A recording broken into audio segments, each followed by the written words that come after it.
and welcome to an OCI strategy series discussion about callback interviews. My name is Rob Kakasi. I'm Executive Director in the Office of Career Strategy. We'll tackle here what happens before, during, and after those callback interviews, and what to do if and when you have questions in between. We recommend that you use this resource in conjunction with the other callback resources on our interviewing page. First, to make sure everyone knows what we're talking about. A callback interview is usually a series of 30-minute interviews with one or more attorneys. Firms will decide to make an offer or not after this final stage of the process. So let's start where the screening interview left off. After your screening interview, you may feel anxious waiting for the phone to ring. During OCI, many, but not all, callbacks come quickly. Firms in larger markets, especially New York, will frequently give callbacks within 24 hours, some even as early as the day of the screener. But other markets, particularly the South and on the West Coast, tend to move slower. For those markets, it could be days or even a week before you hear in typical years. Stay tuned to OCS newsletters for guidance and updates on market trends and how to follow up with firms you haven't heard from. Here are a few pointers on the topic if you haven't heard. Regarding the timing of the outreach, you should begin emailing these firms about 7 days after meeting at OCI. Silence does not always indicate rejection. Firms like to move quickly, but not all callback decisions are made within a week. Some firms extend callback invitations in waves, with some of the candidates being invited shortly after OCI, but other of those candidates being on a hold list that is consulted if the firm decides to meet with additional people. Who do you contact? We recommend that you email the recruiting contact in the NALP directory or on the firm's website, rather than the attorney who you interviewed with. Now, what do you say in that message? We recommend that you start by attaching your most updated resume. In the body of the email, you can flag any relevant updates that you have made to the doc. If you have no updates, simply restate your interest in the firm. Connect that interest to a point discussed with your OCI interviewer, noting him or her by name, and then you can ask about the status of your application. If you do receive a callback, you'll want to think a lot about how you schedule it. When you receive the invitation, the general advice is that you'll want to schedule it quickly, within 24 hours of hearing that you have the invitation itself. The goal being to hold the callback as soon as possible, because offers are generally given on a rolling basis. When you call to schedule your callback, you may be asked whom you met on campus, so have the interviewer's name ready, and what your practice area interests are. Now, these are questions that will help the firm tailor the callback experience to your interests. You might consider emailing your screening interviewer once you've scheduled to let them know that you'll be excited to be interviewing with the office on a certain date. A few more tips here. Make sure you check your email, including your spam folder and voicemail often after your screening interview. Make sure your voicemail greeting states your name and sounds professional. Finally, make sure that you have a professional profile picture in your Georgetown Gmail account, if you have any picture at all. In thinking about preparing for your callback, remember that there's no secret callback resource or silver bullet to prepare for the interviews. That said, you'll want to go beyond your OCI preparations, using the same familiar resources but deepening your knowledge a bit. For OCI, firms know that you're meeting with multiple employers within a condensed period, so there's only so much depth you can get into on one given firm. Presumably, you'll be going on fewer callbacks, so their expectation of your knowledge of the firm is higher. You want to understand what they're known for, how they differentiate themselves from their peers, and how and why you want to contribute to the firm.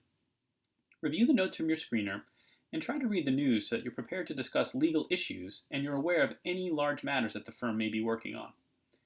Additionally, you should have ready your updated resume, your references, transcript, and writing sample to provide to each employer.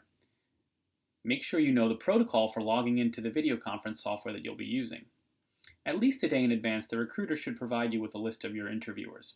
If you haven't heard from the recruiter by the morning before your interview, follow up to request the schedule. The format of the callback really doesn't differ too much from the screeners. Now, each firm is going to do this slightly differently, but generally we do expect that it'll feel like back-to-back screening interviews for a few hours. The content of the callback typically mirrors that of the screeners as well, although you might find more behavioral questions than what you had in your screening interviews. For guidance on those behavioral questions, you can refer to our guide on the interview website. In the past, these interviews may have included lunch or dinner with junior associates. This year, some firms may try to recreate these more informal moments with a chat. It's okay to be curious and ask questions during these less formal interactions, but remember that everyone is evaluating you, so maintain professionalism. You want to make sure that your narrative is consistent across interviewers. For example, don't tell one attorney that you want to do corporate and another that you want to be a litigator. Ultimately, both you and the firm are looking for the right fit here. A couple of thoughts for the day of the interview. You'll want to start by managing your stress.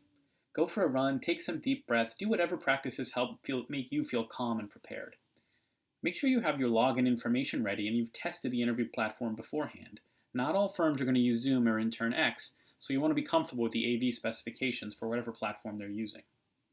Be enthusiastic and excited. Remember that even if you're nervous, you'll want to show deep interest and excitement to be there. When thinking about what the firm is looking for and what you're looking for, a few considerations. You're both assessing fit, so if you're able to uncover the little things about the firm during your meeting that will make you feel comfortable there, all the better. Now, there'll be ample time to ask questions about these topics if an offer is given down the road. So at the callback stage, you'll want to still be thinking about questions that can help you determine if the firm would be a place that you want to work. This could include questions about mentoring, culture, training, affinity groups, as well as other considerations important to you. As we mentioned before, be consistent in your answers across interviewers.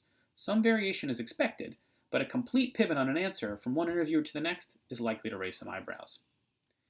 If you've made it to the callback stage, grades typically aren't an issue. The firm's already seen your materials and has thought that you're a good fit, so they've invited you back. But do think through how you might address this topic if someone brings them up. You just can't guarantee that they won't be part of the questioning. After the interview, ask the recruiter, now you can do this via email or on the video call if they log on, for a timetable of when you might expect to hear. Write down your immediate impressions of the interview, as they may help in your decision making later. Also note if there are any follow-up questions that you have. We recommend that you send a thank you note to the recruiter and attorneys within 24 hours, making sure that you read them carefully to catch any typos and make sure that there are no mistakes. There may be a waiting game involved after the callback interview. Noted philosopher Tom Petty said it best, the waiting is the hardest part. That rings particularly true here. You could hear back quickly, or it could take several weeks.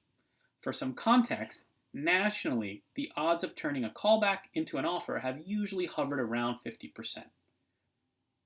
But the chances do vary by region, city, and firm, and certainly they vary by candidate.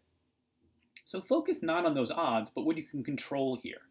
Go in prepared, be enthusiastic, as doing so will give you the best possible chance to secure an offer. At the same time, it may make sense to stay on top of your OCS emails and Simplicity job postings to keep plugging away at your job search. Just like with the offers to attend the callback, the offers to join the summer associate class timing can vary by market. If it's been 2 weeks, you can check back per our earlier guidance. So let's say you do get the offer. Fantastic. What do we do now? For help deciding between the offers, consult the resources on the OCI page, including a guide called, very creatively, Deciding Between Law Firm Offers. And feel free to contact your advisor to talk through your decision making. If you accept, you'll want to do so by phone and follow up by email so that your acceptance is recorded in writing. If you're declining, a best practice would be to try and connect by phone, and if you can't reach your contact, then to follow up with an email. Remember, this field is built on relationships, so exiting the process professionally can help you later in your career. Keep track of offer deadlines and records of your correspondence. A few notes on timing. Georgetown's timing guidelines ask employers to give the students a minimum of 14 days to make a decision. These time periods run from the date of the offer letter or the first date of OCI, whichever is longer. Now, to keep the process fair and transparent, no more than 5 offers should remain open at once. Even fewer if you're looking at just one market. Declined offers may well go to classmates, so communicating openly when you're not interested helps you and others. This is our general guidance. If you have questions about our guidelines and or how they square with an employer with which you've interviewed, contact your advisor. A few final thoughts on maintaining perspective while the process unfolds. It's an exciting and a really tiring time. We understand that. Do remember to consider which of those activities de-stress you and keep you sharp. Try not to abandon those activities during this period. We encourage you to have fun with this, be thoughtful, be diligent, but keep some perspective. No matter what happens, your career is not necessarily defined by this one period of time. Remember to take care of yourself and each other. So we wish you good luck, and we want to remind you that we're here to support you and help you with whatever you need.